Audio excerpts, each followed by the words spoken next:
AB जानकारी educational YouTube channel में पुनः आपका एक बार फिर स्वागत है। और आज के इस वीडियो का टॉपिक है वह बिहार डीएलएड के फर्स्ट ईयर के परीक्षा से संबंधित है। जैसा कि आपको जानकारी है कि किसी भी परीक्षा की तैयारी के लिए सबसे पहले उसके पिछले साल का प्रश्न को देखना अति आवश्यक है। बिना हम उसे देखे नहीं समझ सकते हैं कि क्वेश्चन का पैटर्न कैसा रहता है, कैसे प्रश्न पूछे जाते हैं, प्रश्न का प्रारूप कैसे रहता है, सब्जेक्टिव रहता है कि ऑब्जेक्टिव रहता है, लॉन्ग क्वेश्चन रहता है कि शॉर्ट क्वेश्चन रहता है। इसलिए जो भी परीक्षा आप देने वाले हैं तो उसमें पिछले साल का क्वेश्चन देखना अति आवश्यक है। अगर आप डीएलएड फर्स्ट ईयर की तैयारी कर रहे हैं तो आपको उसके पहले वाले प्रश्नों को देखना आवश्यक है। तो इसी चीज़ को ध्यान में रखते हुए हम आज इस वीडियो के माध्यम से हम आपको बिहार डीएलएड के पेपर 4 जिसका कोड है F4 के बारे में हम जानकारी दे रहे हैं। यह जो प्रश्न पत्र है 2019 का है और पेपर का नाम है विद्यालय संस्कृति परिवर्तन और शिक्षक विकास। एक बात और कि अगर आप इस पेपर को ध्यान से नहीं देख पा रहे हैं, स्पष्ट नहीं देख पा रहे हैं, तो आप वीडियो क्वालिटी बढ़ाकर स्पष्ट रूप से इसको देख सकते हैं। चलिए तो इसमें देखिए जो क्वेश्चन आपका आएगा इस पर परीक्षा में सबसे ऊपर लिखा रहेगा उसका सब्जेक्ट कोड जो कि है F4। उसके बाद लिखा रहेगा डीएलएड फेस टू फेस प्रथम वर्ष 2019, चाहे 20 में होगा तो 20, 21 में होगा तो 21। और उसके बाद नीचे लिखा रहेगा अंग्रेजी में DElEd face to face first year examination. और उसके नीचे लिखा रहेगा विषय का नाम जो कि F4 है, तो इस विषय का नाम है विद्यालय संस्कृति परिवर्तन और शिक्षक विकास।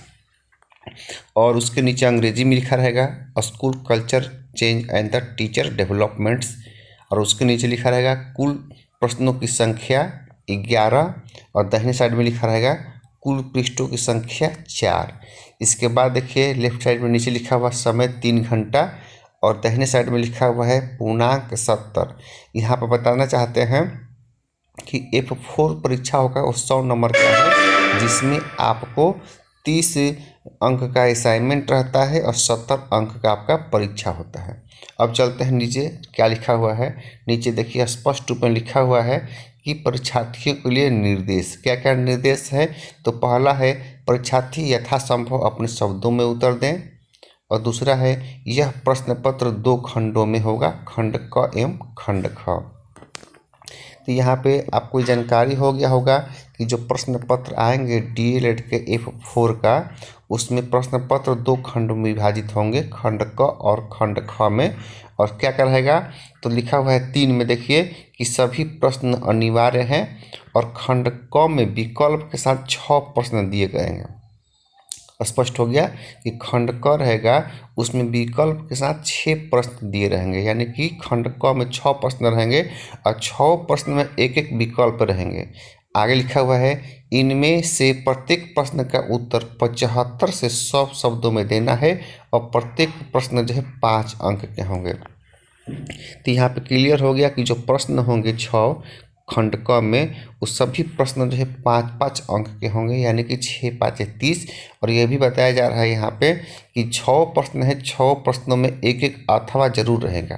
देखिए स्पष्ट रूप से 4 में लिखा हुआ है कि खंड क में विकल्प के साथ 6 प्रश्न दिए गए हैं, यानी कि जितने भी 6 प्रश्न हैं 6 में एक एक विकल्प दिया हुआ है और 75 से 100 शब्दों में इसके जवाब देना है और प्रत्येक प्रश्न जो है 5 अंकों का होगा। उसके बाद जो है दिया हुआ है खंड ख। खंड ख में स्पष्ट रूप से लिखा हुआ है कि कुल 5 प्रश्न है, किसी 4 प्रश्नों का उत्तर इसमें देना है। खंड ख में 5 को प्रश्न रहेगा और 5 का जवाब नहीं देना है, सिर्फ 4 का ही आपको जवाब वहाँ पे देना है। और यह जो है प्रश्न होगा आपका 200 से 250 शब्दों में इसका जवाब जो है आपको देना है और यह जो है 10 अंकों का होगा। तो यहाँ स्पष्ट हो गया कि खंड क में जो प्रश्न होंगे वो 5 अंकों के होंगे और खंड ख में जो प्रश्न होंगे वो 10 अंकों के होंगे। खंड क में 6 प्रश्न दिए रहेंगे, वही खंड ख में 5 प्रश्न दिए रहेंगे। खंड क में आप देखेंगे 75 से 100 शब्दों में उसके जवाब देना है, वही खंड ख में 200 से 250 शब्दों में जवाब देना है। अब देखते हैं आगे क्या है। आगे लिखा हुआ है कि किसी प्रकार का इलेक्ट्रॉनिक उपकरण का प्रयोग पूर्णतः वर्जित है। उसके बाद देखिए अगला प्रश्न में क्वेश्चन दिया हुआ है और क्वेश्चन पहला है खंड क में कि प्रत्येक प्रश्न का उत्तर देना अनिवार्य है। और पहला प्रश्न है जो कि स्क्रीन पर स्पष्ट रूप से दिखाई दे रहा है कि विद्यालय प्रबंधन से संबंधित दस्तावेज क्या क्या हैं। विद्यालय प्रबंधन से संबंधित दस्तावेज क्या क्या हैं अथवा विद्यालय की कार्य संस्कृति में बच्चे क्या क्या सीखते हैं। यही पहला क्वेश्चन है। अब इसी अथवा में कोई भी आप जवाब दे सकते हैं, या तो ऊपर वाला दीजिए या फिर आप नीचे वाला जवाब दे सकते हैं।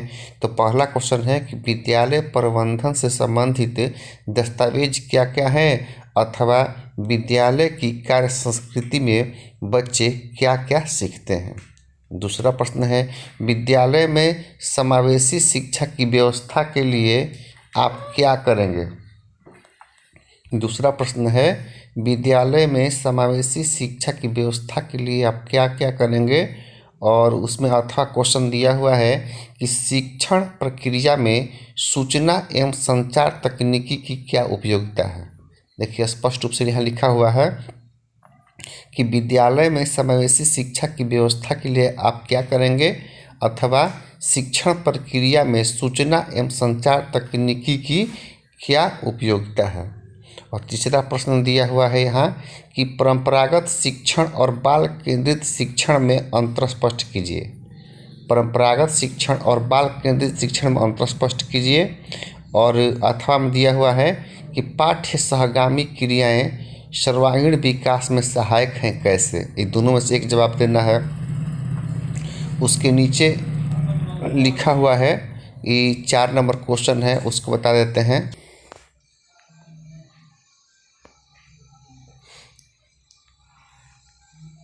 4 नंबर जो क्वेश्चन है वह है शिक्षक के वृत्तिक विकास में सहकर्मी शिक्षकों की क्या भूमिका है।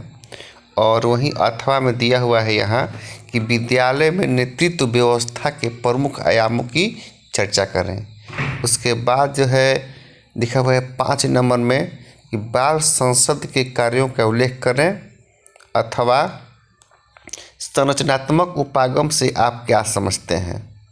5वां है बाल संसद के कार्यों का उल्लेख करें अथवा संरचनात्मक उपागम से आप क्या समझते हैं।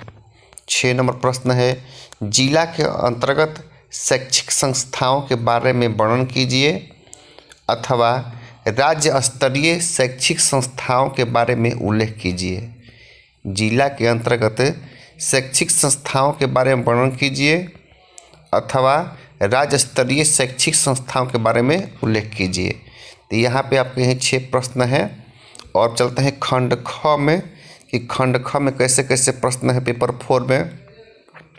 यहाँ स्पष्ट रूप से लिखा हुआ है कि दीर्घ उत्तरीय प्रश्न 200 से 250 शब्दों में उत्तर दें, किन्हीं 4 प्रश्नों के उत्तर दें।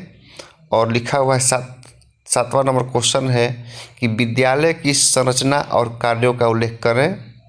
और 8 नंबर क्वेश्चन में लिखा हुआ है विद्यालय प्रशिक्षण कार्यक्रम की आवश्यकता एवं महत्व के बारे में उल्लेख करें। 9 नंबर लिखा हुआ है बच्चों में आपदा प्रबंधन के प्रति जागरूकता के लिए आप क्या करेंगे। और 10 नंबर क्वेश्चन है सीखने की योजना लर्निंग प्लान का निर्माण करना क्यों आवश्यक है। और 11 नंबर क्वेश्चन है किन्हीं 2 पर टिप्पणी लिखें। क सर्व शिक्षा अभियान, ख संकुल संसाधन केंद्र, ग मीना मंच, और घ है विद्यालय मुक्त विद्यालय शिक्षण एवं परीक्षा बोर्ड, बिहार मुक्त विद्यालय शिक्षण एवं परीक्षा बोर्ड। यही आपका 11 नंबर क्वेश्चन है। और इसी के साथ जो है यहाँ पूरा क्वेश्चन जो है आपका समाप्त हुआ।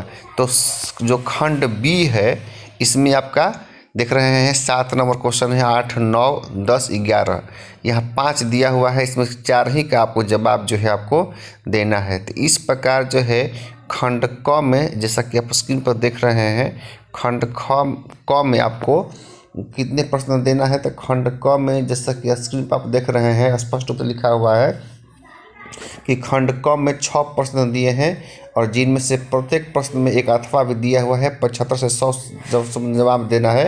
और वहीं खंड ख में 5 प्रश्नों में से 4 ही का जवाब देना है। तो इस प्रकार जो है बिहार डीएलएड के फर्स्ट ईयर के पेपर 4 के यहाँ क्वेश्चन जो है समाप्त हो रहा है। और अगले वीडियो में क्वेश्चन 5 के बारे में जानकारी देंगे, जिससे कि आपकी परीक्षा की तैयारी अच्छे ढंग से हो सके और आप क्वेश्चन में का पैटर्न को समझ सके। तो इसी के साथ इस वीडियो को समापन करेंगे। अगले वीडियो में पेपर 5 के बारे में आपको जानकारी देंगे कि पेपर 5 में कैसे प्रश्न जो है पूछे जाते हैं, उसका पैटर्न क्या है।